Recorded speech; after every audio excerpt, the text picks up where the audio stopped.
Lá. Boa noite, sejam todos bem-vindos para mais um estudo das obras de Manuel Filomeno de Miranda, psicografadas por Divaldo Franco. Estamos estudando a série sobre obsessão, estamos comentando sobre o sexto livro, que se intitula Loucura e Obsessão. Nós somos um grupo de estudantes da doutrina espírita e do Evangelho e nos reunimos aqui para refletir juntos sobre os ensinamentos do livro. Inicialmente, queremos agradecer a participação de todos que estão aqui conosco ao vivo e também aqueles que vão assistir depois pelo YouTube no canal Leitura de Livros Espíritas, onde publicamos a gravação toda terça, logo após o estudo ao vivo, por volta de 21h30. Pedimos que se inscrevam no canal, ativem o sininho e, se gostarem, curtam os vídeos, para que o estudo possa ser divulgado para outros que se interessem pelo assunto. Peço agora que todos desliguem seus microfones para que possamos fazer a nossa oração inicial para dar início à nossa tarefa de hoje. Vamos elevar nossos pensamentos na direção de nosso Pai Celeste, de nosso irmão maior, nosso Mestre Jesus, pedindo que a paz e o amor de Jesus estejam conosco. Senhor, rogamos seu amparo para os propósitos do bem servir. Reunimos aqui para mais um estudo e pedimos seu auxílio. Que o Senhor nos conduza na realização dessa tarefa e que possamos estar receptivos à inspiração dos teus mensageiros. Que os ensinamentos do livro possam iluminar nossos caminhos na jornada evolutiva, facilitando assim a nossa compreensão e a nossa caminhada. Pedimos, enfim, a sua proteção para a realização do nosso estudo. Que assim seja, graças a Deus. Então, hoje eu optei por fazer o capítulo hoje incompleto, completo o capítulo 12 todo, porque não deu para dividir em duas partes, ele estava com poucos comentários, então vamos fazer ele todo hoje. Então eu já vou logo clicar aqui para a gente compartilhar a tela e começar o texto. Vamos lá. Lembrando que nós ainda estamos naquela noite, né, que eles estavam, que a Emericiana falou que eles dedicaram aquela noite para os serviços especiais em favor dos consulentes da véspera. Então, só que a continuação daqueles trabalhos, eles estão ali trabalhando, né, com os médiuns e atendendo aqueles espíritos que foram, no caso desses consulentes, né? E aí, começando, o Miranda fala que as operações de socorro prosseguiram com algumas variações, porém dentro da mesma técnica, ensejando despertamento e renovação a diversos espíritos. No intervalo entre um e outro atendimento, Felinto explicou-me: a nossa instrutora utiliza-se de vários dialetos, a fim de dialogar com os que se encontram em tratamento, especialmente o Urubá, o Nagô, o Jeje e o Banto, conforme a origem dos comunicantes ou a linha ancestral do culto que praticavam.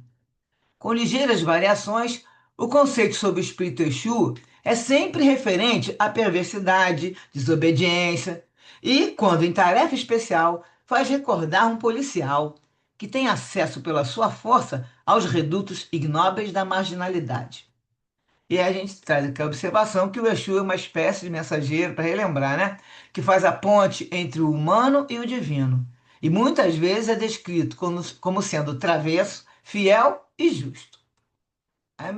Aí o Felinto continua. Já os orixás são representações do bem, da santidade, pois que, literalmente, a palavra significa senhor da cabeça. Ori é cabeça, Xá é senhor. Razão por que Jesus é chamado Orixalá, que é um termo de origem nagô, significando o maior dos orixás. E por abreviatura, denominado Oxalá. Acima dele, somente Deus ou Zambi, com variações de correntes, nas quais possa ser chamado de Olorum, no candomblé, ou Zambiapongo, entre os praticantes do culto de origem congolesa. A complexidade do culto se deve às suas origens e sincretismo com a religião católica, à época dominante no Brasil, quando da chegada dos escravos. O respeito a Deus e ao bem é predominante, pois que, devido às suas raízes, eram preservadas as crenças na imortalidade da alma, na comunicabilidade dos espíritos, na reencarnação, na prática da caridade moral e material. Embora a sua teologia preserve crenças místicas a respeito da criação moral e material. Um minutinho. Da criação moral e material, né? Embora sua teologia preserve crenças místicas a respeito da criação do mundo, dos seres e do aparecimento dos imortais. Então, eles têm o básico que é todo mundo acredita mesmo: imortalidade da alma, comunicabilidade dos espíritos, reencarnação, prática da caridade moral e material. Só que tem as diferenças, né? Sobre a criação do mundo, dos seres, aparecimento dos imortais. E aí cada um vai ter o seu imortal, não seu entidade, né, de apreciação, como se fosse um líder, né? Vendo ali as comunicações mediúnicas que se sucediam e a aplicação dos métodos para o reequilíbrio dos espíritos, indaguei. Tenho ouvido comentários, com os quais não concordo, de que os médiuns nesses núcleos desenvolvem as suas faculdades mais rápida e facilmente do que nas sociedades e centros espíritas, onde se tornam condições essenciais o estudo, as disciplinas morais e mentais em justo processo de educação. Qual o fundamento a tal respeito? Ele pergunta para o Felito, né? E aí ele vai responder: tenhamos em mente que muito é confundido o fenômeno momentâneo da incorporação com o do desenvolvimento mediúnico. O primeiro irrompe nas obsessões e sob determinados estados de de descontrole da personalidade, quando os espíritos se utilizam desses indivíduos em desequilíbrio, que no caso seria o primeiro, é o fenômeno da incorporação, né? Enquanto que o desenvolvimento da faculdade, desenvolvimento mediúnico, né, conduz a uma perfeita identificação entre o médium e os comunicantes, sendo aquele o controlador do fenômeno, em vez de ser-lhes vítimas inconsequentes. Mesmo em nossas atividades, quando ocorrem as manifestações mediúnicas desordenadas e violentas, submetemos os aparelhos, e aqui os aparelhos são as pessoas, né? Os médios, que chamam, tem alguns que chamam de cavalo, então eles está falando que se submetem os aparelhos, que seriam esses médios, que desejam realmente servir a rígidos métodos de controle, educação da vontade e da moral, a fim de mais destramente se entregarem ao trabalho nos seus momentos próprios. É claro que no clima psíquico como este, no qual nos encontramos, sob os condicionamentos exteriores do culto em si mesmo, muitas resistências culturais e psicológicas do indivíduo sofrem impacto, tombando muitas vezes em escombros. Desarmados nos condicionamentos, os portadores de mediunidade entram em transe, o que não significa que passem, a partir desse momento, a apresentar uma faculdade desenvolvida. Da mesma forma, conforme o amigo Miranda já deve ter observado, há outras ocorrências de transes, não necessariamente mediúnicos, muito conhecidos dos estudiosos da psique e do comportamento do homem.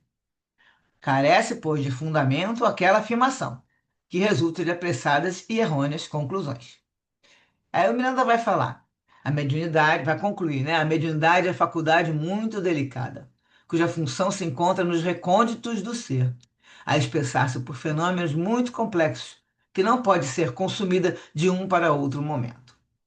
E agora Miranda começa a contar o que está acontecendo. Chegávamos a um dos momentos clímax para nós em relação ao tratamento de Carlos.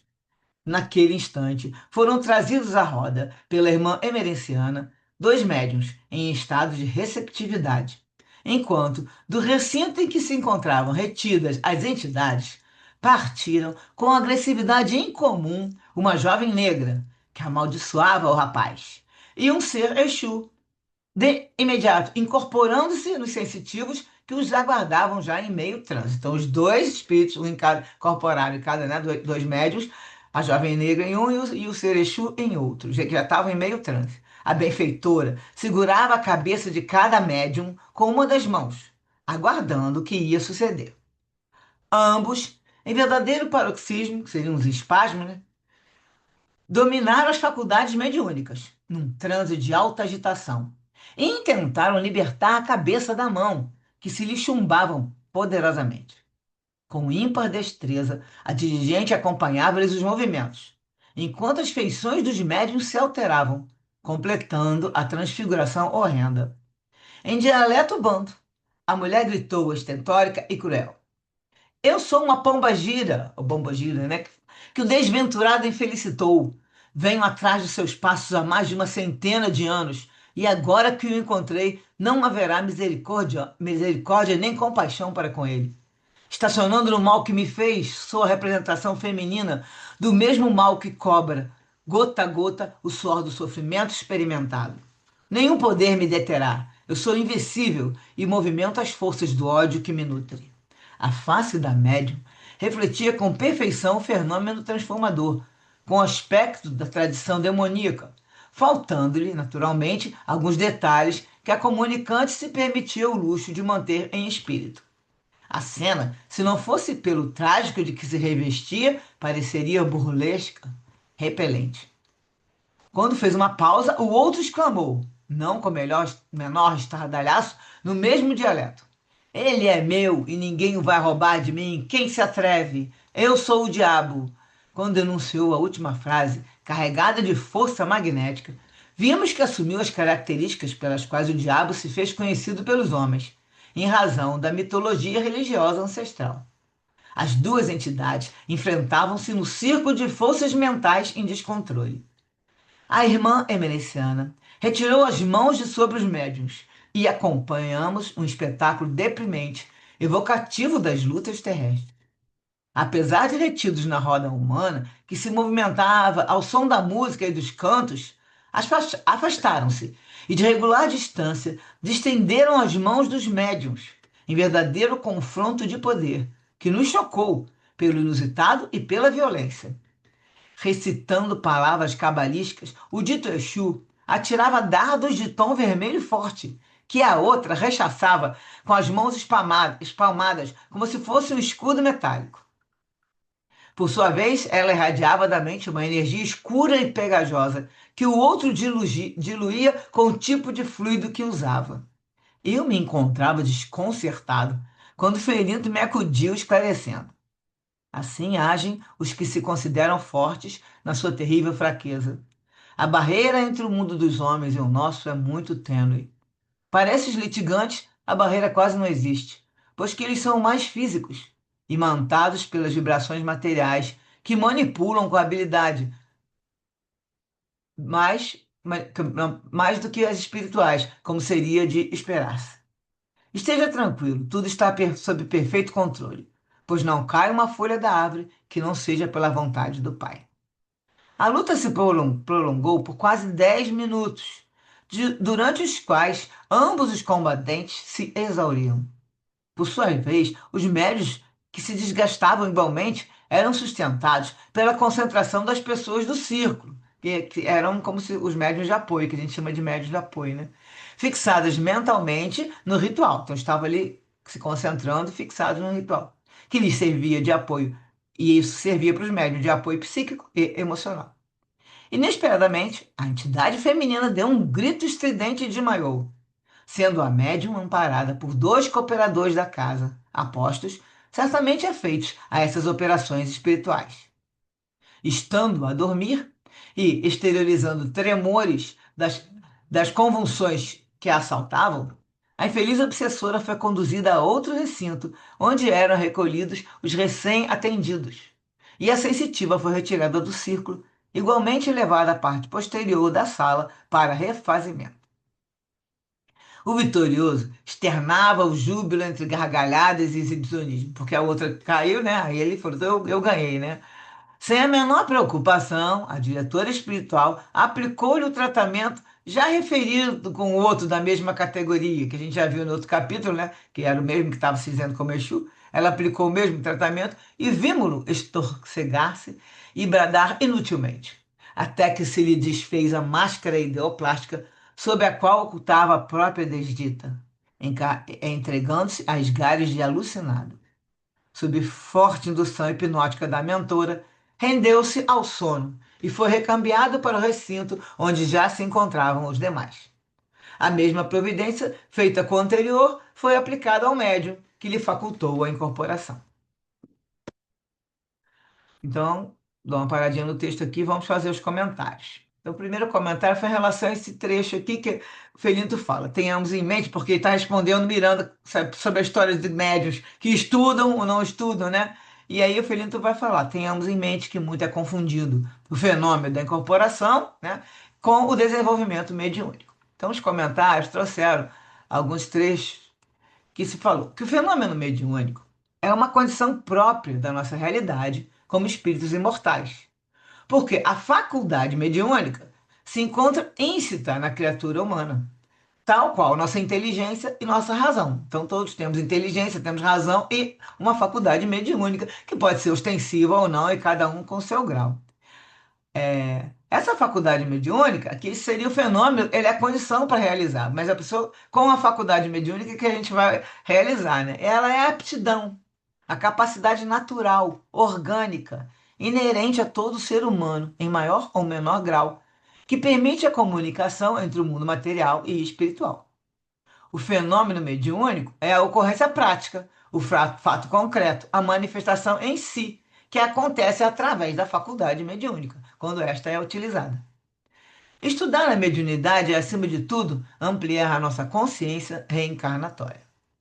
Mediunidade fala da interação mente a mente, espírito a espírito, como seres que estão caminhando no processo evolutivo, vinculados numa lei de solidariedade, que é o próprio amor do Criador.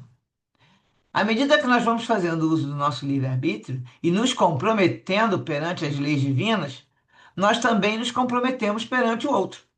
Assim sendo, criamos conexões com esses irmãos e as expressões próprias do nosso pensamento exercerão influências espirituais mútuas. A referência que trouxeram foi do livro Médiuns e Mediunidades, de Viana de Carvalho, psicografado por Divaldo Franco, no capítulo 8, Fenômenos Mediúnicos.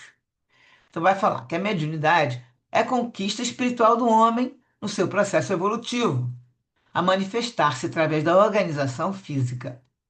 O corpo somático serve-lhe de equipamento, a fim de facultar aos desencarnados o intercâmbio com os homens. Quanto melhores as condições do aparelho, aqui o aparelho novamente, né, que é como se fosse do médium do aparelho, tanto mais fiéis as impressões transmitidas. O oposto igualmente ocorre, proporcionando distorções e incorreções correspondentes.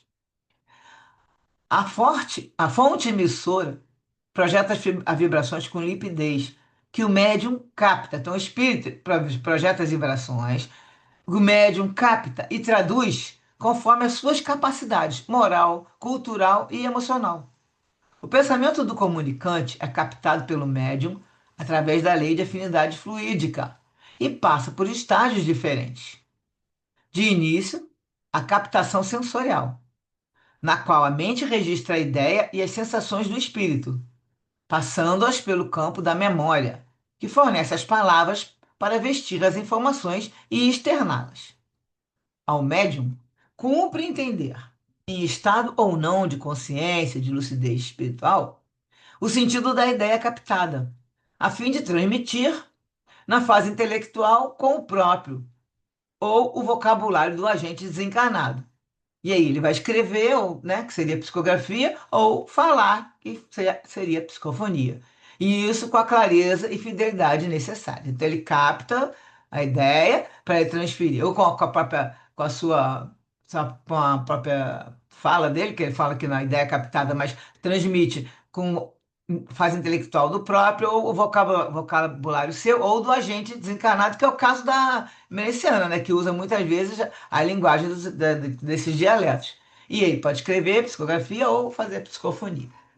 Trata-se dessa forma de um fenômeno que ocorre na área neuropsíquica, assim simplificado para dar a ideia de uma ação dinâmica e móvel, sujeita a variações diversas por parte do comunicante, do médium e das vibrações do ambiente, do meio ambiente, que exercem papel preponderante no intercurso mediúnico. Então, é todo um conjunto, né, para poder sair uma comunicação.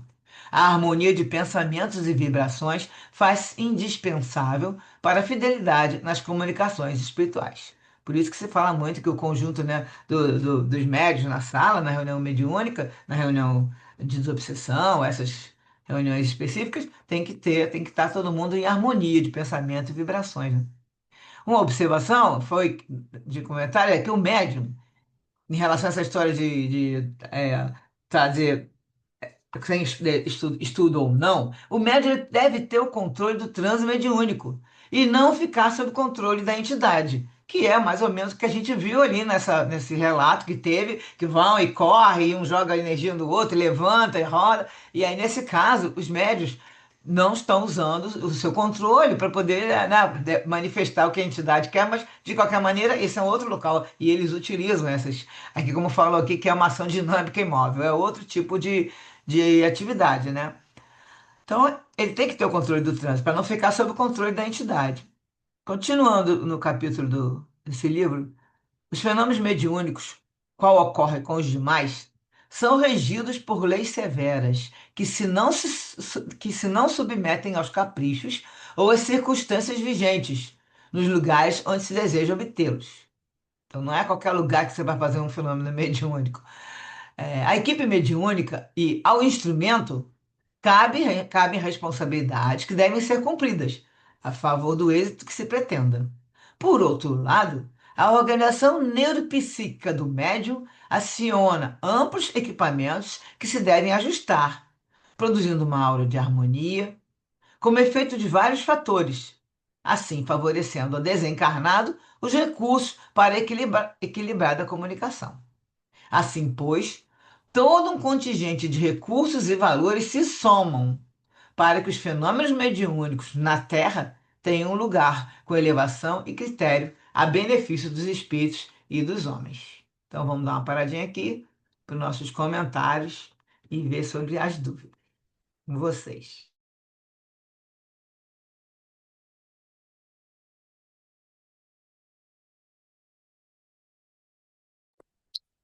É, Su, nesse capítulo a gente observa que o Miranda ele foca muito nessa questão da mediunidade, da incorporação, né?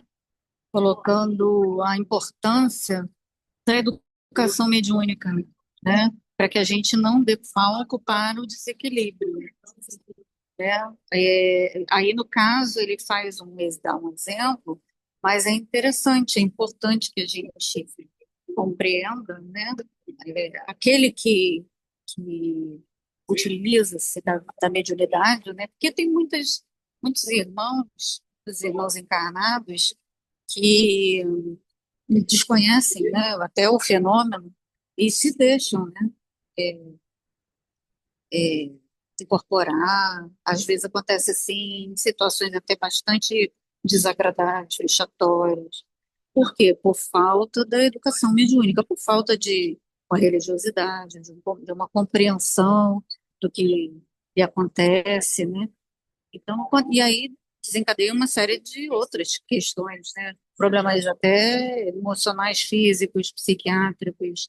Então, é muito importante que aquela pessoa que tem esse, essa predisposição, que ela busque, né, orientação espiritual, procure uma casa espírita para estudar e conhecer o fenômeno, né? Principalmente estudar o livro dos médiuns, que é fantástico, né? Tem tantos esclarecimentos para todas essas questões. Achei muito interessante o foco que o Miranda deu para essa temática.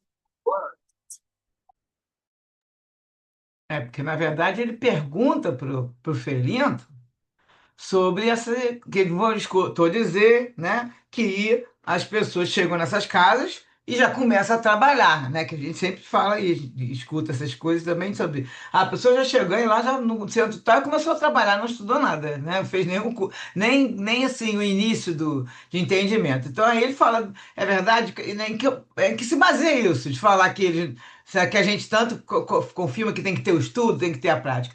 E o Felinto não fala, quer dizer, ele concorda com o Miranda. Ele fala que. E ele diz que mesmo nas atividades dessa casa, quando ocorrem manifestações mediúnicas desordenadas e violentas, ele fala que submete os aparelhos, que seriam os médios, que desejam realmente servir, porque ele tem que estar com vontade de servir, porque vai ter que sim ter um estudo, um controle. E aí ele fala, eles submetem eles a rígidos métodos de controle, educação da vontade e da moral, a fim de mais, certamente, mais destramente, que eles chamam, né? Então seria mais corretamente se entregar o trabalho nos seus momentos próprios, que foi o que você falou. Aí a pessoa está lá, né? Que tem a pessoa da brinca, quem está falando está recebendo santo. A pessoa pode ter algum local, uma atividade e do nada se deixar, né? Um espírito vai falar por ele, coisa e tal, num local que nem é o local apropriado para isso, e aí o Felinto concorda, ele fala que sim, a pessoa tem que ter essa educação da vontade e da moral com registro médico de controle, mas nesse tipo de atividade de trabalho que eles fazem, fica diferente, ele não pode falar. Então ele diz também aqui que é, os portadores da mediunidade entram em transe, o que não significa que passe, a partir desse momento, a apresentar uma faculdade desenvolvida. Então, é justamente o que o Miranda estava querendo, tirar de dúvida. Não é só porque eles já chegam lá e já vai incorporando, a pessoa, né, começa a ter esse tipo de desenvolvimento lá, é porque ele está com. Então, não tem nada a ver uma coisa com a outra e ele esclarece que precisa sim, né? E é muito importante que nós sabemos que precisa. Cada casa tem um jeito, né? Tem casa, por exemplo, com o Francisco de Paula, que são 4 anos de estudo, e de estudo só naquela sequência, porque a gente sabe que estuda para a vida inteira, né? Estudar o livro dos médios, estudar o livro dos espíritos, isso aí não é para parar, porque não é porque você ficar todo dia estudando um tanto, mas está sempre consultando, sempre dando uma lida, porque realmente ninguém, a gente sabe que você pode ler quantas vezes não vai achar, e eu nunca li isso aqui nesse livro, a gente já lendo o livro fazendo evangelho, por exemplo, mais de 10 anos, já leu o evangelho 500 vezes, você vai lá, mas esse trechinho estava aqui nesse evangelho, você vai achar palavras e trechos que você, não adianta, a gente quando lê, a gente lê, mesmo com atenção, vai ver que vai ter trechos que vão passar. E o estudo mediúnico, para quem é médio, especialmente os que são médios ostensivos, ele é fundamental, a gente sabe que sabe disso. E cada casa tem casa que é só 2 anos, tem casa que é um pouco mais, aí ou tem sempre treinamento, tem casas que também fazem treinamentos nas reuniões, que aí o médico fica de apoio inicialmente para depois participar da reunião, uma reunião especial, uma reunião de desobsessão, e aí também está estudando porque não está já lá, no caso desse tipo de ritual que tem aí, mas está estudando, está participando da reunião, está servindo, como ele falou, de apoio, né? Ajudando a manter a sustentação da reunião, e isso tudo conta, a pessoa também está aprendendo. Nós aprendemos também, né? A gente sabe que quando a gente está lá, não está participando de algum estudo na casa, também estamos aprendendo, não só sustentando a reunião, numa reunião, uma sessão pública, como também aprendendo durante a palestra, né? E ampliando nossos conhecimentos. O que mais que vocês viram aí? Daqui. Aí, assim, a situação, né, da briga deles, uma situação que o Miranda ficou assustado, que ele nunca viu, eles vão brigar, a Emeresciana segura os dois médiums, depois ela solta para deixar ver o que vai acontecer. Já está acostumado, isso deve ter acontecido já um monte de vezes lá. E deixa eles brigarem. Nossa, que eles ficaram 10 minutos, quase 10 minutos brigando, tirando dado. E é lógico, gente, lembrar que isso aí, quem tá vendo isso é o Miranda, né? Não é o. Isso tá acontecendo no plano espiritual. Ali, entre os médios, naquele ritual, ninguém tá sabendo de nada. Tá só aqueles movimentos. A fala, a gente escuta, mas não estão vendo os dados, não estão vendo nada. Isso aí tá no plano no espiritual. Fala, sério. Rapidinho, é só a minha experiência sobre o caminheiro. Na época, eu estudei esse livro, Loucura e Obsessão. A gente foi aconselhada lá no caminheiro a estudar sobre esse livro. E então, lá você não entrava direto. Você passava por um período de estudo, aonde tinha um senhor que dava toda a orientação, não era direto embaixo de onde era a parte de Umbanda, era justamente na parte de estudos mesmo. Você passava 3 meses estudando. Só depois daqueles 3 meses é que você era avaliado para você começar o desenvolvimento lá embaixo na Umbanda. Aí você tinha a escolha para passar tanto para continuar o estudo na parte, como eles chamavam, a parte de estudo na mesa, que era um dia na semana, e a fonte de Siloé, mas tudo primeiro tinha que fazer esse treinamento de 3 meses, de, sabe, tudo direitinho, não podia deixar de passar por esse estudo, Você carimbava um cartão comprovando direitinho e depois você passava pelo treinamento da Umbanda, aí você optava para onde você ia continuar. Lá você não entrava de cara, você está entendendo? Você é orientado, tanto que a gente era aconselhado a ler os livros, e esse foi, eu lembro que eu te falei, esse local dos livros foi para a estudar, para poder fazer parte. Não podia entrar diretamente, sabe? Porque lá já eles. Mas antes me contaram que não era assim. Mas com a mudança, o pessoal começou a botar ai, meu Deus, como que eu vou dizer? É, É um a co- requisito, a né? co- isso, esse pré-requisito. Que você passava pelo teste, né? Para saber se você realmente precisava. No caso, eles falavam desenvolver. Que eu fiquei no caminheiro durante 3 anos. Eu fui médio no caminheiro durante 3 anos. Foi antes, eu saí de lá antes da Hannah, eu estava grávida da Hannah. Então, cada caso é um caso. É, Já sim. frequentei casas que não precisavam, mas lá você tinha que estudar. Você não podia participar de nenhuma sessão sem você estudar. É, Desculpa, porque eu queria passar mas, ô, a Sérgio, minha experiência. Hã? mas você acha comigo que 3 meses a pessoa estuda muito pouco, né? É a base da base, Sim, porque sim, você mas pelo aí é menos que tá. entende, né? Começa a entender algumas É palavras, uma então, mas é melhor que orientação. nada, né? É melhor que nada. Tanto que o senhor que dava o estudo, ele orientava a gente, se a gente quisesse voltar para estudar, a gente poderia continuar. Mas tinha médium lá que não gostavam, tá? Exato. Tinha É isso que médios que não é. gostavam. Isso é o que mais acontece, né? Que o pessoal fala, E, mas eu não preciso, porque eu já sou médium, estou trabalhando, é, e é. quem já há muito tempo, então, que já está, né, que é direto desenvolvendo. Usa essa palavra desenvolvimento sim, porque tem vários livros que falam. Porque é o estudo mediúnico, mas é para fazer o quê? Para você desenvolver suas aptidões. Então, se falar um desenvolvimento mediúnico, não está de todo errado, porque tem gente que não gosta de usar essa palavra. Mas a palavra existe em vários livros, tem vários livros que falam desenvolvimento mediúnico. Livros que tem até termos, no momento que eu vejo que eu acho que André Mas, Luiz. Su, você Então, é me assim desculpa, mesmo. você sabe aonde havia mais barreira? Eram os mais antigos. Não, com Os mais certeza, velhos não gostavam. com certeza. E quem, Os quanto mais mais a velhos não pessoa. gostavam disso. Então, ela já estava trabalhando há mais tempo, aí não é querer também, vai achar que já sabe. Aqui não, vamos ver já já. Vou ler aqui, que vai aparecer, vai falar exatamente isso. Aqueles que já acham que já sabem. Então, vai falar um trechinho. Eu não sei se é na referência ou se é no outro. Alguém mais tem alguma coisa a comentar? Senão a gente continua o texto. Eu tenho mais um trechinho bem parecido com isso que a Sé falou. Vou colocar então, para a gente ver o texto e depois comentar mais. Então, tá aqui, referências. Bom, aí continuando o capítulo. O Miranda contando. Em seguida.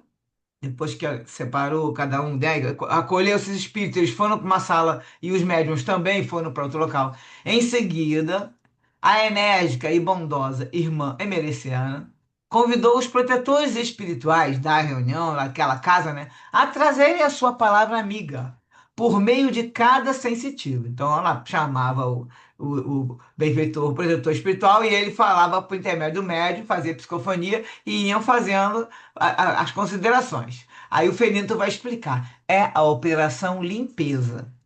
Após a absorção de fluidos de teor vibratório diferente, caracterizados pela densidade material que tipifica esse gênero de trabalho, vêm os espíritos protetores liberar os médiuns e renová-los sob a ação de diversa carga de energia, permitindo-lhes o bem-estar e a satisfação do serviço realizado. Lembrando aqui agora que isso é o final daquela reunião que já tem vários capítulos, estamos falando, né? Já aconteceram vários espíritos, vários médios se manifestaram. Então ele agora vai falar para aquele grupo todo. Esses espíritos estão falando por intermédio de um, de outro, né? Por psicofonias, e ele está explicando que isso é chamado Operação Limpeza. E o Felinto continua.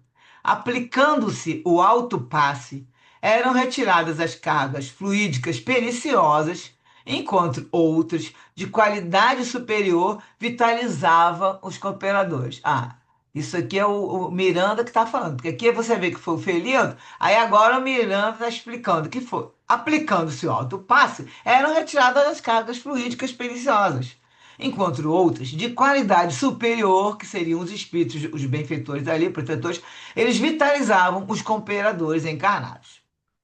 Então vamos falar de alto passo já já, porque essa expressão também ela é polêmica. Não foram trazidas mensagens mais amplas ou feitas quaisquer considerações adicionais. Então eles falaram só para poder, né, dar uma força para os médios, mas não trouxeram nenhuma mensagem específica ou consideração. E aí explica, tratava-se de saudação por cada um dos amigos desencarnados, com brevíssimas palavras de contentamento e gratidão a Deus pela oportunidade de agirem em favor do próximo em nome do bem. A mentora, por fim, entreteve conversação mais demorada, endereçando expressões de estímulo e conforto a cada um dos participantes mais ativos e estendendo-se a uns e outros membros da casa. Então, a mentora chegou no final e continuou falando. Primeiro foram os protetores e agora ela vai, fala para um, fala para outro e estendendo a todos os membros da casa os recados finais. Logo depois foi encerrada a reunião. Os companheiros encarnados, mais chegados ao labor, reuniram-se numa sala interior para ligeiro lanche e comentários proveitosos acerca do trabalho. Vindo até nós, a amiga espiritual aludiu. Então, a Melanciana vai chegar perto deles agora e vai falar sobre esse momento agora entre os médios. Esse encontro dos trabalhadores é muito útil para eles mesmos, tanto quanto para as nossas atividades. Não se aprofundando pelo estudo, que eles não fazem, né? Na realidade e mecânica das leis, ficam na periferia do fenômeno mediúnico, repetindo atos sem conhecer-lhes a função ou a estrutura, desarmados para ocorrências diferentes ou eventualidades inesperadas. Então, eles, se acontecer alguma coisa diferente, eles mesmos vão se surpreender, porque eles não têm o estudo, né? E aí ela vai falar: temos estimulado a conversação, depois da reunião, né? Porquanto, ainda sob a inspiração de seus protetores, consigam penetrar, a pouco e pouco, no funcionamento das técnicas de que nos utilizamos, bem como na razão que nos leva a aplicá-las, adquirindo consciência de si mesmos e da finalidade superior da vida. Então, eles estimulam, ficam ali com seus protetores, estimulando a conversar. E um conversando com o outro, eles vão ser inspirados pelos seus mentores, aí vão falando as coisas, né? Um fala a coisa correta para o outro. Vamos ver o diálogo daqui a pouco. Os mais esclarecidos opinam e sugerem, interrogam e discutem, abrindo espaços para o raciocínio que desperta e o interesse de saber que se lhes instala. Então, eles ficam interessados em descobrir mais, em conhecer mais. É o primeiro passo para o estudo que oferece o conhecimento e a libertação da ignorância. Porque permanecem confiantes no recinto, absorvem maior dose de energias revitalizadoras e passam a amar a casa, mantendo um laço de afeição que os une ao trabalho. Então, como ela falou, é importante para eles e para nós também, porque assim eles se sentem úteis, né? Comprometidos com o trabalho, responsáveis por aquilo ali, né? Se ligam nessa caridade. E aí ele fala, eles absorvem também maior dose de energias revitalizadoras. Vamos ver que isso é uma das funções do protetores. Vemos instituições respeitáveis, nas quais outro tipo de ritual vai tomando corpo e devorando a espontaneidade. É o formalismo, que poderíamos também chamar de indiferença ou amor. Então, aqui ela está meio que colocando os outros locais que existem, mas instituições que a pessoa faz o trabalho e aí pronto, tudo muito sério, terminou e ninguém trata com amor, com esse companheirismo, né? Aí ela diz: não se diz uma palavra de estímulo, ou não se fazem comentários. Porque a gente sabe que não pode, receando elogio, porque se der elogio, a pessoa pode ficar orgulhosa, né? Pode ficar vaidosa, mas embora nunca sejam poupadas críticas ácidas e destrutivas. Então, eles não elogiam, mas e ao mesmo tempo ficam falando com uma crítica destrutiva, em vez de ficar dando força, né? A pessoa fala: foi um ótimo trabalho, coisa e tal, não ficam estimulando. Aí você ela tá criticando sobre outros trabalhos. Noutras sociedades, e em outros casos, né? Então, logo terminam as reuniões, todos partem, como se desejassem fugir do recinto, e correm para programas antagônicos, no fundo e na forma, aos de que haviam participado, encharcando-se deles antes de dormir. Ou seja, às vezes sai para uma festinha, vai para um localzinho que tem bebida ou que tenha conversas não muito nobres, e aí vai se encharcar disso, dessa energia, antes de dormir. Em suma, não se comentam as ocorrências e as instruções, assim que termina a reunião, né? As conferências ou os estudos, os debates, nem as sugestões, não se fixando como efeito o que deveria constituir um aprendizado valioso. Quase todos têm pressa de ir-se. Alguns porque estabelecem compromissos posteriores, nos quais anulam o que granjearam na reunião. Então, dependendo do compromisso, eles estiveram ali, né, receberam vários fluidos, que é aquela parte que os espíritos vão deixar com eles, e daqui a pouco eles saem e vai fazer um monte de coisas que não são boas, edificantes, e aí ele perde. Então, que ele fala aqui, eles vão anular esses efeitos. E outros, por motivo nenhum, simplesmente porque não tem assunto a comentar. Ou já sabem a respeito de tudo, ou eles se interessam a saber. Então, aqui é o caso que a gente está falando agora mesmo. A pessoa acha que já sabe, não precisa estudar, então não se interessa em saber, e aí quer ir embora porque não tem nada para comentar, não. Eu já sei tudo, não adianta vocês falarem comigo aqui, eu já sei. Então, é essa que ela está comentando que acontece em muitas reuniões. E aí ela fala: pobres homens, escravos de si mesmos. Não os censuramos, porque já trilhamos caminhos iguais. No entanto, não sopitamos o desejo de convidá-los à naturalidade, à vivência espontânea da fraternidade, do intercâmbio de opiniões e interesses, pelo menos espirituais, desde que nos afeiçoamos a essa área do universo dos deveres. Ouçamos por um pouco o que comentam. Agora eles vão chegar e vão ficar escutando as conversas dos encarnados médios. Estão ali tomando café. Uma senhora de aspecto agradável, cuja cabeleira prateava, tendo a xícara de café com leite na mão, disse meditando: quando começou a luta, eu receei, perguntando-me: haverá vantagem nessa batalha, em razão dos combatentes que aqui estão? Seja quem for que vença, pobre da vítima, que sairá de um perseguidor cruel para outro pior. Aí uma outra mulher fala: ora, eu não temi, respondeu outra dama, humildemente vestida. Primeiro, porque eu confio em Deus, e tudo sempre ocorre para melhor, conforme a sua vontade. Segundo, porque a nossa casa é edificada sobre os alicerces do amor e da caridade. Como Jesus afirmou que a casa construída na rocha não seria derrubada pelos ventos nem pelas inundações, eu fiquei tranquilo. E aí vem um jovem e fala: pois eu vi logo que seria vantagem para o doente. Ele estava com dois inimigos. Ora, qualquer que fosse o resultado da luta, ele iria ficar com um só. Portanto, já era uma vitória para ele, cujo trabalho de cura se iniciava, sem que soubesse, oferecendo-lhe uma vantagem. E aí um senhor fala: bem, não é assim, senhor de aspecto respeitável. Pelo que conheço, a irmã, que aparentemente foi vencida, não está afastada do seu perseguido, porque ele lhe deve. E como a lei de Deus nos exige corrigir o que fizemos de errado, é justo que ele se reabilite perante a pobre ofendida, não parece? E aí uma jovem fala: e se ela não o perdoar? E aí ele responde: o problema já não será dele. Dele é o Carlos, né, gente? Lembrando que é o Carlos que eles estão falando. Eu penso que nossos atos respeitam ou atentam contra as leis de Deus. Quando fazemos um bem ou um mal a alguém, estamos no contexto da ordem universal. O bem que promove quem o recebe eleva aquele que o pratica. O mal ocorre no sentido inverso, sendo sempre pior para quem o abraça. Quando devemos a alguém, moral ou espiritualmente, o nosso desrespeito é ao soberano código do amor. É necessário fazermos a paz com o nosso adversário, buscando-o com humildade para esse fim e fazendo-lhe o bem possível. Se, no entanto, ele se recusar, passa de vítima a algoz, e tal não lhe é permitido. A sua teimosia no desforço, na vingança, retarda-lhe a marcha.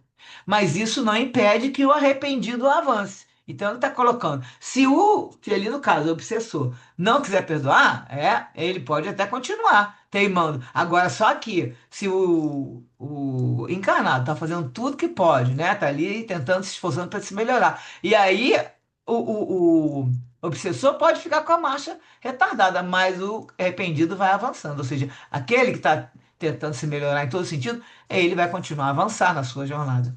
Assim, no caso em apreço, se ela teimar por não o perdoar, aquela mulher negra, né, que estava rodando ali na roda ali, ele tem o dever de empenhar-se ao máximo, não, porém, ficar na retaguarda a ela jungido. Crescendo, ele voltará um dia para auxiliá-la, caso ela prefira deter-se no caminho da evolução. Como nós já vimos várias, né, outras histórias, né, que a gente vê que a pessoa estava junto e contando, já contaram pra gente, aí estavam juntos os dois com raiva, daqui a pouco um vai se melhorando, se desliga daquela obsessão daquela pessoa ou daquela situação e o outro continua com raiva. E aí daqui a pouco aparece um capítulo desse aqui com 100, 200 anos com raiva do outro que já está na frente e que volta para ajudar ele, né? Que às vezes eles chamam lá, olha, não lembra dessa aqui, você gostava dela. Então, a justiça é, acima de tudo, amor que corrige e sabedoria que educa. E aí todo mundo exclamou, muito bem. E aí, isso aqui estavam comentando na salinha do café. E embora os comentários prosseguissem, interessante, a irmã emericiana, sorrindo, otimista, completou. Aí temos o exemplo do diálogo edificante, que instrui e anima.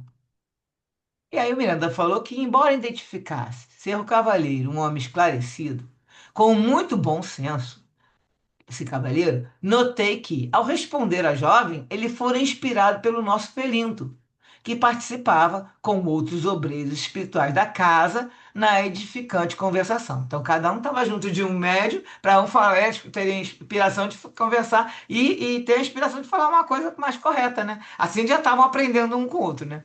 A mentora solicitou licença a fim de dar instruções aos cooperadores da nossa esfera, especialmente a respeito do prosseguimento da reunião em outro plano de atividade, e ficamos observando os ceareiros do bem, no júbilo natural decorrente do dever cumprido. Então estava todo mundo feliz, contente, né, do seu dever, ter feito aquele trabalho aquela noite.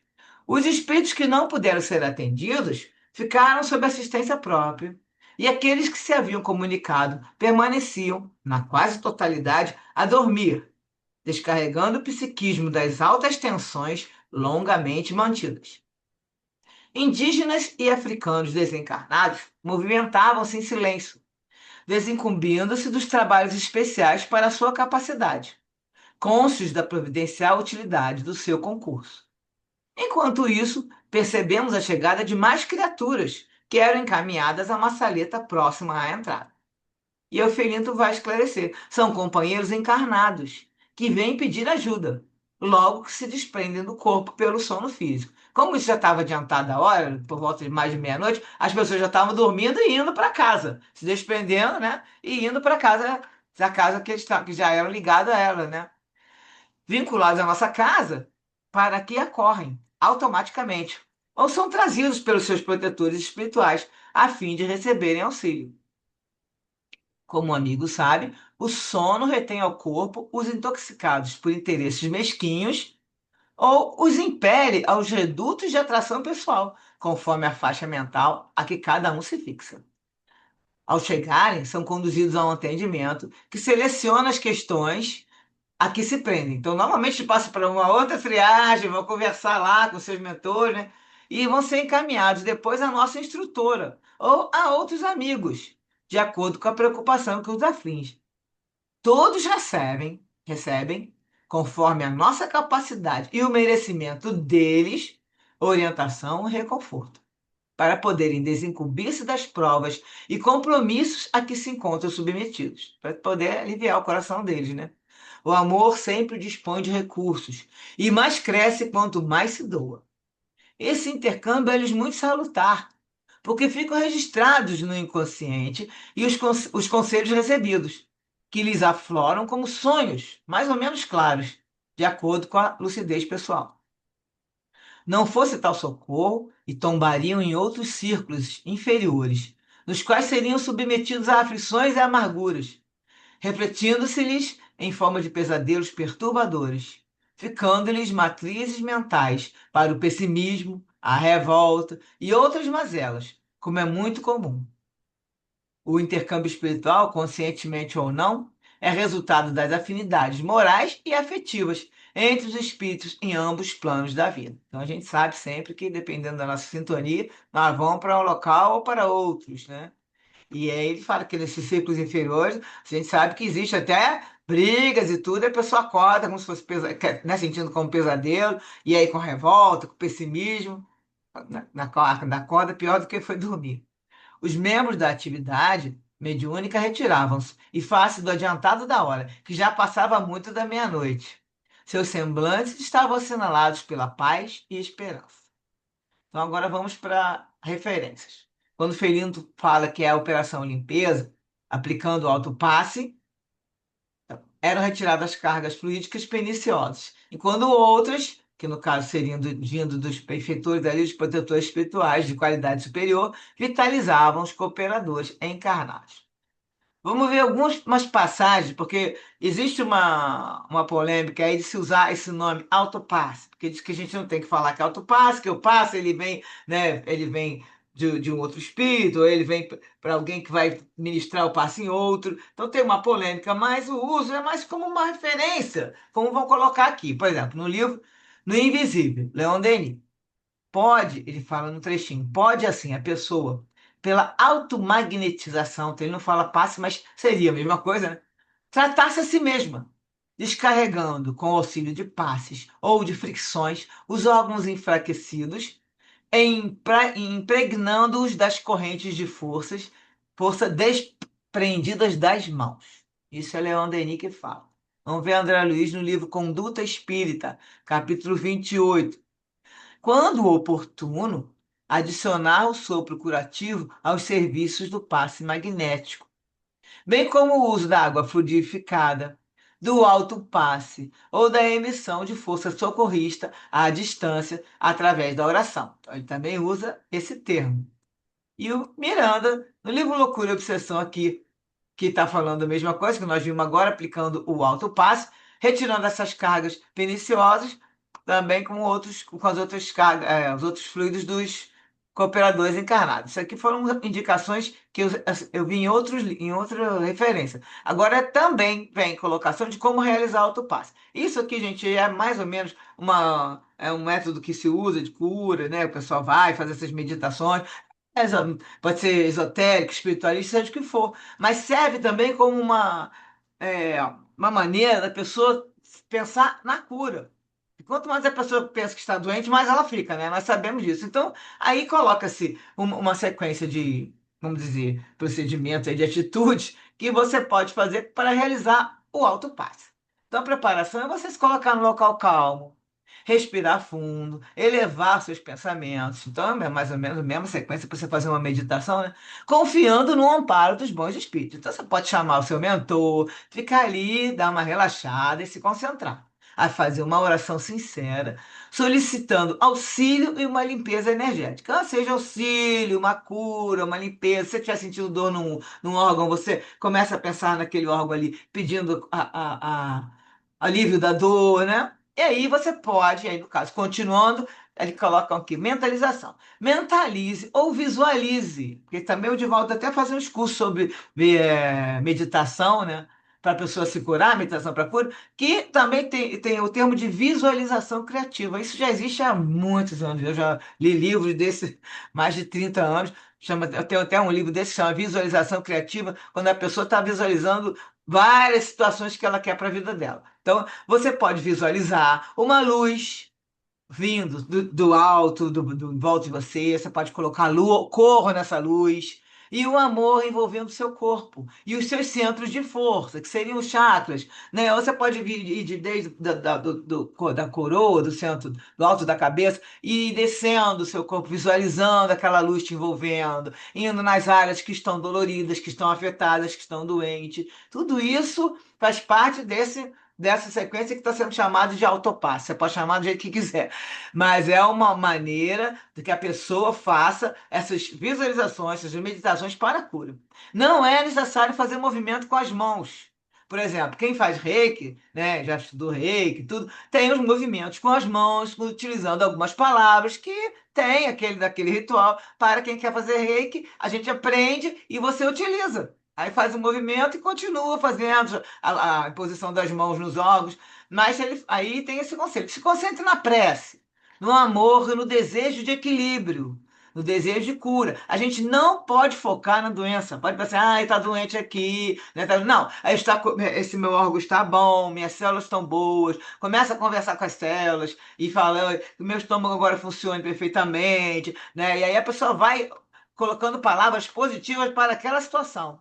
E a frequência pode ser realizada diariamente para manter as vibrações. Mas o passe presencial no centro espírita continua sendo recomendado para tratamentos intensivos. Então, a pessoa, além de fazer essa visualização todos os dias, quando você tem alguma doença mais séria, lógico, quando não tem também, tá? Você pode fazer essa visualização aí todos os dias para se sentir bem, né?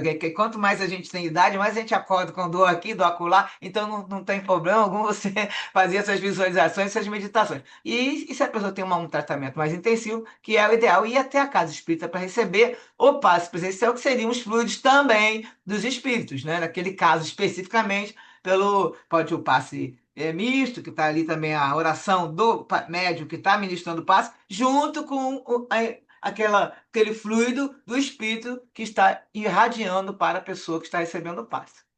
Também no livro Obsessão, Passe e Doutrinação, de Herculano Pires.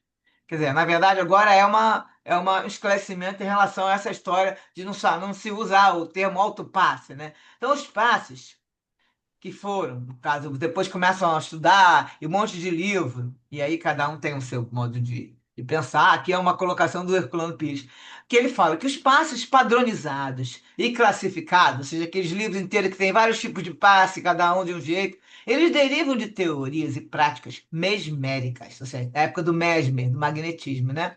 Magnéticas e hipnóticas, de um passado já há muito superado. Os espíritos realmente elevados não aprovam nem ensinam essas coisas, mas eles ensinam a prece e a imposição das mãos. Então, isso também é muito colocado pelo Jacobson Trovão. Ele tem algumas palestras sobre essa situação do passe, onde ele coloca exatamente nesse sentido aí, de que não há necessidade de fazer colocação e posição de mão nos chakras, né, em cada um por um, e na frente e atrás, no corpo, e sendo longitudinal, porque o que os espíritos ensinam, e aí ele coloca várias referências, inclusive de André Luiz e tudo, é você fazer em posição das mãos e a prece. E a prece do encarnado vai, e também a pessoa recebendo aquilo ali, né, se concentrando e estando aberta, ela canalizando aquilo que está recebendo, ela realmente vai absorver toda aquela energia, porque os espíritos, ele não, em local, ao longo dos livros todos, e Kardec, inclusive, que Kardec não fala de passe na doutrina espírita, né? Ele fala do passe magnético em relação. Inclusive, acho que só tem uma ou duas referências no livro dos médiuns, até já tempo atrás eu vi. Não existe isso no livro dos espíritos, não existe, né? Nenhum outro livro dele vai falar de passe.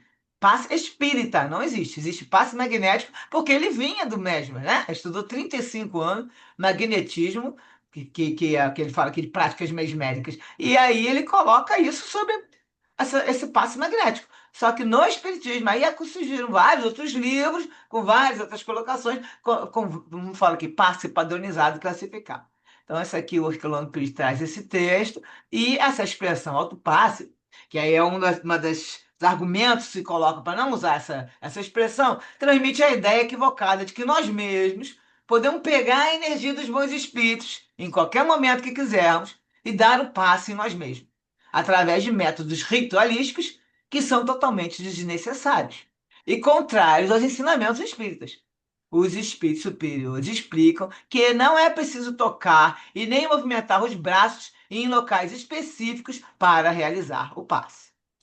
Então, o que que acontece? Isso aí é uma polêmica. A expressão realmente autopasse, aí disse, se foi muito radical, não é autopasse, então é automagnetização, use o nome que quiser. Mas que essas visualizações, essas meditações já são inclusive comprovadas cientificamente, tá? Que a pessoa vai e começa todo dia, imaginar que está curada, e tudo isso já tem várias comprovações. É igual como funciona o placebo, né? A pessoa toma um remédio achando que está tomando um remédio, e no caso uma pílula de farinha, eles fazem a experiência e a maioria dos que tomam o placebo se curam tanto quanto os que estavam tomando remédio.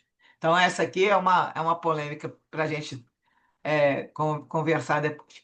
E em relação à hora que a Meliciana fala do encontro dos trabalhadores, né? Depois da reunião, é muito importante isso, tem alguns livros também que colocam, ele é muito útil para eles mesmos e tanto para as atividades, como eu coloquei, a casa também, que esses médios ficam lá, cada vez mais ligados à casa, querendo trabalhar, e para a casa é ótimo ter uns espíritos, os médios que estão querendo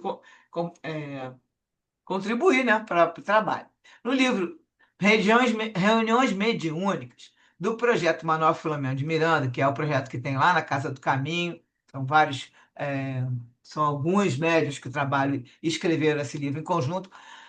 Eles falam sobre essa história da pessoa se encontrar depois, né? Seria como se fosse também como avaliar reuniões mediúnicas que seriam feitas depois, né? É verificar se os seus objetivos estão sendo alcançados e em que grau. Então, aí eles falam alguns indicativos, arriscamos assinalar, né? Indicativos gerais desse progresso. E aí, alguns que estão colocados aqui. Uma integração cada vez maior do trabalhador na seara onde atua, como demonstração plena de seu amor e reconhecimento, produzindo naturalmente a alegria de servir desinteressadamente. Então é isso que nós estamos comentando. A pessoa cada vez se sente mais grata, porque cada vez ela também se melhora mais, se sente mais amparado e pelos próprios benfeitores, né, da casa, e produz uma alegria de servir desinteressadamente, que é a caridade, que é a doutrina espírita reforça. Nós temos que fazer caridade desinteressadamente, ou seja, não aguardar nenhuma gratidão, nenhum agradecimento. Você vai fazer aquela caridade e pronto, fez. Agora, se a pessoa agradeceu, ou se ela vai depois reconhecer aquele teu trabalho ou não, se depois ainda vai falar mal de você, você não tem que esperar nada. Nada de, vamos dizer, de recompensa. Tem que fazer porque você está sentindo vontade. Se sente feliz de estar trabalhando. Sente alegria no coração de estar servindo. É essa que é a base da caridade desinteressada. Brota da gente. Isso é natural da pessoa. Um aumento de sua também vai acontecer também em relação aos médios, né? Aumento de sua capacidade de resistir às provas da vida, como decorrência do crescimento da confiança em Deus. A pessoa cada vez se sente mais amparada, tem certeza que está amparada. E aí tem capacidade, prova da vida, ela resiste, porque ela sabe que aquilo. Primeiro, tudo passa. Segundo, ela tem a proteção, né? E aquilo ali tem uma razão de ser. Qual é o propósito, né? Não temos que pensar, por que aconteceu? Não, é para que está acontecendo isso comigo? Qual é a lição que eu preciso tirar daqui, né? Dessa situação? O que que eu tenho que aprender aqui nesse relacionamento agora que virou assim, virou de outra maneira? Isso é que é importante. E aqui, nesse trechinho também, eles falam que vai ter um aprofundamento da maturidade psicológica desse médium, de modo a ensejar-lhe um maior conhecimento da natureza humana e torná-lo mais tolerante e solidário. É exatamente o que a gente também aprende aqui, né? Que nós sempre comentamos que esses capítulos nos trazem, né? Essa capacidade de resistir às provas da vida. A gente consegue, nosso conhecimento agora ampliou, estamos mais uma maturidade psicológica, que agora temos um maior conhecimento da natureza humana e ficamos cada vez, né? Se a gente realmente for colocar em prática o que a gente estuda, que é a teoria que a gente estuda, vamos nos tornar mais tolerantes, solidários, né? E vamos realmente ter condições de levar essa existência de uma maneira muito mais tranquila. O livro Desobsessão, pelo espírito André Luiz e Francisco Canto Xavier, no capítulo 58, fala sobre a conversação posterior à reunião. Fala algumas coisinhas. Aí ele fala, claro que, terminada a reunião, se sintam os integrantes da equipe inclinados a entrelaçar pensamentos e palavras na conversação construtiva. Porquanto, se a alegria da obrigação cumprida não lhes marca o íntimo, algo existe na equipe a ser necessariamente retificado. euforia de confraternização, reconforto do dever nobremente atendido. Então, eu fico feliz, né? Ali já, fizemos nosso dever hoje. Não raro surge a oportunidade da prova afetiva em torno de um café ou enquanto se espera a condução, que às vezes estão todos juntos no ponto de ônibus. Falemos, cultivando bondade e otimismo. Importante que a palestra não descambe para qualquer expressão negativa. Se um dos desencarnados sofredores emitiu conceitos menos felizes, ou se um dos médios em ação não conseguiu desincumbir-se corretamente das atribuições que lhe foram conferidas em serviço, evitem-se com empenho reprovações, críticas e sarcasmo. Por exemplo, eu já até escutei algumas vezes o pessoal falar, então terminou a reunião, mas o que estava ali, né, o esclarecedor, o doutrinador, que quiser chamar, ele, em vez de falar de uma maneira na hora, com o espírito, acabou falando de outra maneira, aí o espírito ficou invocado e foi embora. Aconteceu uma coisa assim que não foi muito bem, aí no final a pessoa, em vez de, né, vai ficar comentando, né, mas também devia ter feito assim na hora, né? Ele não agiu assim, não falou assado, e aí é isso para qualquer, não descambe para a expressão negativa. Não tem que falar coisas negativas, nem críticas que não sejam construtivas, né?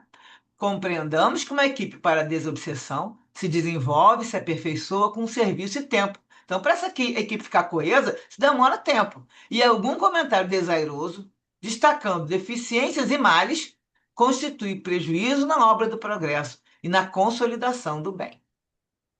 E por último, que eu acho, vem o livro Nos Domínios da Mediunidade, André Luiz com Chico Xavier. André Luiz relata que o trabalho dos amparadores, agora em relação aos benfeitores com os médiuns, né? O trabalho dos amparadores espirituais continua intensamente após o encerramento formal da reunião mediúnica no plano físico. As principais atividades desses trabalhadores incluem higienização e refazimento, então eles logo realizam a limpeza fluídica do ambiente, removendo miasmas, emanações mentais densas deixadas pelos espíritos sofredores atendidos. Também faz a proteção dos médios. Então continua a emissão de energias revigorantes, que foi o que a gente viu ali no final do capítulo, né? Para os trabalhadores encarnados, auxiliando-os a processar as cargas emocionais e fluídicas manipuladas durante o intercâmbio. Os trabalhadores espirituais acompanham os médios e demais integrantes da equipe até suas residências, garantindo que a transição do estado de transe para a vigília comum ocorra em segurança. E mantendo o isolamento contra investidas de entidades obsessoras. Então, aqui também, por isso que é importante a pessoa sair dali e, se for à noite, vai para sua casa, não vai para festinha, não vai para reunião, não vai ter conversas, né, que não sejam nobres, e tudo isso é muito importante. E também tem uma frase que é do Livro dos Médiuns, que depois tentei achar onde estava, mas acho que lá nos comentários dele ele fez um resumo, que fala que Kardec falou que a prática espírita deve ser acompanhada de estudo, diálogo e análise, sob pena de ser reduzida a um exercício automático. Ele disse que está no capítulo do método, mas eu não consegui achar nessas as palavras do jeito que estão, então trouxe exatamente como ele falou. Mas disse que está naquele capítulo que fala do método, logo no início. Então aqui nós terminamos as referências. Vamos lá agora para os nossos comentários. Vocês.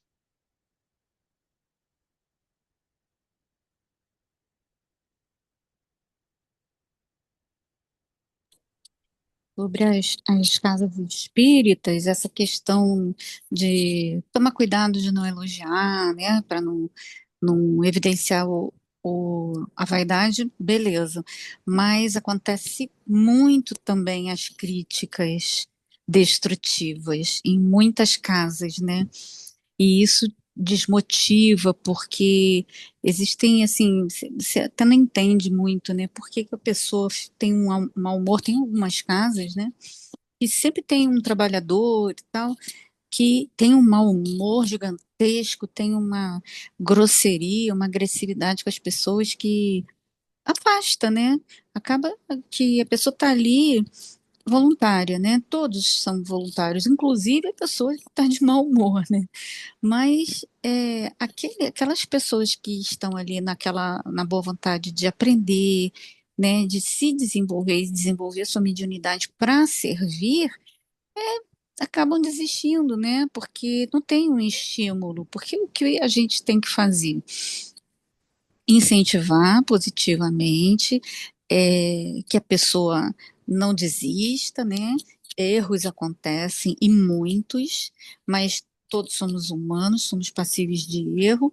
Tudo leva, né, a que você tenha aquele equilíbrio, né, de sentimentos, naquela solidariedade entre as pessoas, né?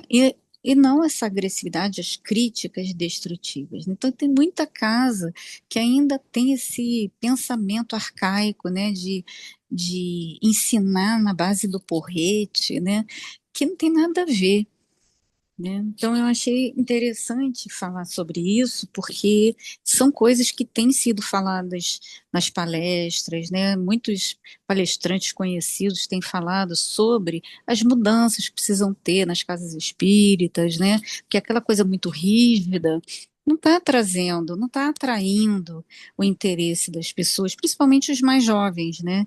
Que vão buscar em lugares, em outras casas às vezes não, né, no intuito de ilusão, né? Quando você tem o espiritismo aí, com toda a sua grandeza, né, com toda a sua liberdade de pensamento, a sua, os seus ensinos que nos alertam, né, para uma vida melhor, né? Como diz o Afonso, né, o espiritismo é alegria, não é tristeza, não fala de morte, fala de vida, né?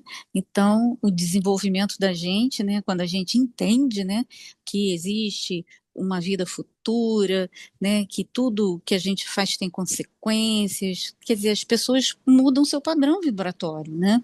Então, o espiritismo é muito bom para isso. Então, assim, as casas estão muito rígidas, né? Não são todas as coisas estão se modificando. Agora a gente tem os palestrantes que fazem as comédias, que são muito divertidas, são muito legais, muito espirituosas, né? E tem casa que não quer chamar essas pessoas, né? Que é o Tiago Brito, né? Aquele outro menino o Léo Ritter, né?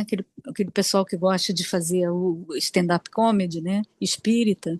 Então tem casas de espírito que não gostam dessa abordagem, né? Mas isso alegra tanto lá na congregação, né? O Francisco de Paula, o Tiago Brito foi, o pessoal amou, todo mundo se divertiu, é tão legal, né? Então a gente precisa, né, ser um pouco mais amoroso, vamos usar os exemplos de Jesus, né? Exatamente o que quem estava falando, a Emereciana estava falando, que ela fala que as instituições devoram a espontaneidade. E aí fica naquele formalismo que é todo formal e muito sério, e ela fala que isso poderia chamar de indiferença e desamor, porque na verdade a pessoa não está ali, né, usando, né? Você sente a diferença de um palestrante quando ele está envolvido, você vê que sente aquilo é muito grande, ou então aquele formal que vai fazer só o texto, e é só o estudo muito rígido ali naquele sentido, mas também isso aí é o jeito de cada um, né? Porque a gente não pode comentar nem criticar, porque tem muitas pessoas que estão, às vezes, falando informal e acaba tendo meia hora e você vai tirar o que de palestra aproveitou ali, às vezes pouca coisa. Agora, não tem que fazer crítica, como você falou, todo mundo erra. Nós mesmos que fazemos, volta e meia uns estudos aí, e às vezes usa uma frase que não era para usar, e aí depois o dirigente fala, olha, isso ali não era para ter sido assim. E isso tudo é para aprender, porque ninguém ali tá, né? Todos estão aprendendo, inclusive mesmo os dirigentes estão ali, aprendem com outra coisa também, e a gente tem que sair da história da indiferença, do desamor. Então, assim, não se é fazer elogio toda hora, muito bem, foi, mas sempre se coloca, olha, uma ótima palestra que deu os seus conhecimentos. A gente coloca, faz umas críticas, no caso, mas construtivas, porque justamente para estimular a pessoa, porque ela vê, ela, poxa, então eu fiz um estudo que valeu a pena, né? Agora, não é para fazer, que aí para crítica ácida e destrutiva tem um monte, para falar umas. Que coisa, a pessoa não falou nada direito, faz aquelas críticas eu vejo muito mais nos estudos, né? Não em reuniões de obsessão, não participo, mas nos estudos e nas palestras, volta e meia, a pessoa já sai falando, ah, mas como é que fez um negócio desse, falou um troço desse?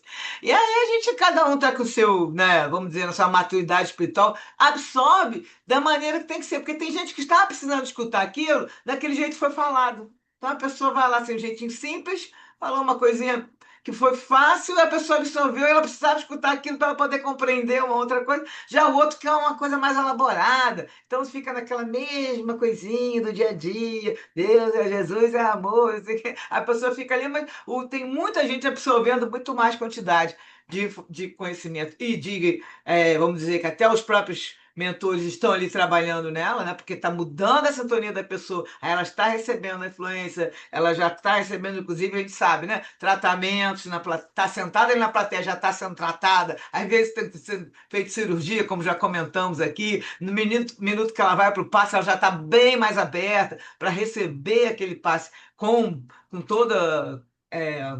Absorver, né, totalmente o que poderia. Então, isso é muito importante. Agora, realmente, tem caso, não pode bater palma, não pode elogiar, mas isso é cada caso é um caso. Tem gente que faz assim com a mão para bater palma. Na nossa casa ali, Francisco de Paula, ali na outra que eu também já frequentei muito tempo lá de Teresa, a ideia é você assistir a palestra, terminou, vai para o passo. Então, assim, não tem, você quer depois falar com o palestrante, tem a hora que você termina a palestra, vai lá e conversa. Olha, eu gostei muito, né? Você explicou assim, eu consegui entender. E a pessoa que também fez aquele estudo se sente, poxa, então valeu, né?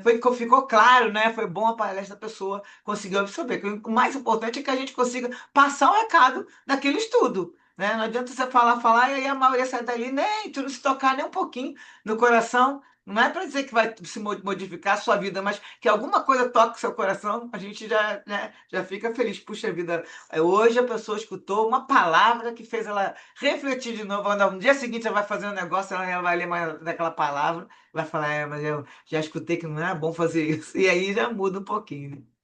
Quer mais, gente, para comentar? Ainda tem um tempinho aí, essa segunda parte. Então, olha só para a gente deixar claro aqui que a gente terminou o capítulo 12. Não vou fazer ele em duas partes, porque foram poucos comentários. Então, depois do carnaval, que é quando começa o ano, né? Que agora vai começar o ano, no dia 20, deixa eu ver, no dia 24, né? De fevereiro, quando a gente voltar, 24, que nós vamos fazer o outro capítulo, tá? Não vou dividir assim em dois, não, porque eu não achei necessário. Não tinha muito comentário, e eu vi que eu consegui trazer tudo, ainda estamos terminando até dentro do horário. Quem mais vocês querem ver? Eu até diria assim, eu achei interessante falar que com relação a essas críticas, né, que o livro fala das críticas destrutivas, que os médiuns eles ficam tão desmotivados que eles saem dali e desligam totalmente do trabalho que foi feito e vão para bar, vão para lugares que vão deteriorar aquelas energias que eles adquiriram, né? Ali no trabalho. Por quê? Porque ficaram desmotivados, quer dizer, uma perda para os médios e para casa, principalmente, que precisa tanto desse trabalhador, dessa dedicação desse trabalhador, quanto os irmãos precisando desse intercâmbio para serem socorridos, atendidos muitas vezes, né? Então, não tem nada de positivo nesse comportamento, né? É, que eu falo assim, na base do porrete, né? Não tem nada de positivo. Quer dizer, quando você tem um carinho com aquelas pessoas, a pessoa vai manter aquela imantação que ela recebeu, aquela energia boa que ela recebeu, ela vai manter. Ela não vai dispersar com raiva, com pensamentos, né, com revolta, porque tudo isso que você está ali no trabalho, tá fazendo o teu trabalho, tá tudo bem, beleza, você recebeu o passe, também recebeu toda a assistência da espiritualidade, você sai dali, tá ótimo. Mas se acontece alguma coisa nesse sentido, né, uma coisa agressiva dentro da casa espírita, a pessoa já fica com raiva, já tem um sentimento de revolta, acabou, aquilo ali se dispersa, né? Então, realmente é muito importante, né, que isso seja observado por todos nós, né? Nós trabalhadores também, que a gente às vezes desliza também, né? E às vezes pode falar alguma coisa que não tem nada a ver com o colega, né? Então a gente tem que estar sempre no vigiar e orar, né, Sultana? Exatamente, vigiando, observando o que está pensando e falando e orando. Bom, se o pessoal não for mais comentar mais nada, então a gente termina hoje, né? Porque já até abordamos todos os assuntos e voltaremos depois, dia 24. Faz a oração, Carla, para terminar? Faço sim, então vamos lá. Jesus amado, agradecemos por mais essa semana em que pudemos estudar, conhecer, desfrutar da sua doutrina. Agradecemos, pedimos a sua bênção para que nós possamos absorver todo esse estudo, que a gente possa colocar em prática, que é o mais difícil. Nós precisamos muito do seu auxílio para que seja possível a gente colocar em prática tudo que a gente aprende das lições que o Senhor traz para nós. Obrigada mais uma vez, agradecemos e pedimos que abençoe a Sultane pela sua dedicação, pelo seu estudo, pelo seu trabalho, a todos nós, grupo aqui presentes, a todos que vão assistir no YouTube, agradecemos e que essas mensagens possam aliviar um coração necessitado. Graças a Deus, que assim seja. Graças a Deus. E agora vamos ficar aí com um tempinho, um feriadão aí pra gente, né? Nos veremos novamente dia 24 de fevereiro. Aproveita bastante o feriadão, cada um da maneira que gosta. Boa noite para todos e Boa até a noite, próxima, gente. gente. Boa Valeu, noite. obrigado. Boa Gente, noite a Bom todos. carnaval. Boa Bom bom noite. descanso. feriado Muito a obrigada, todas. Sultane.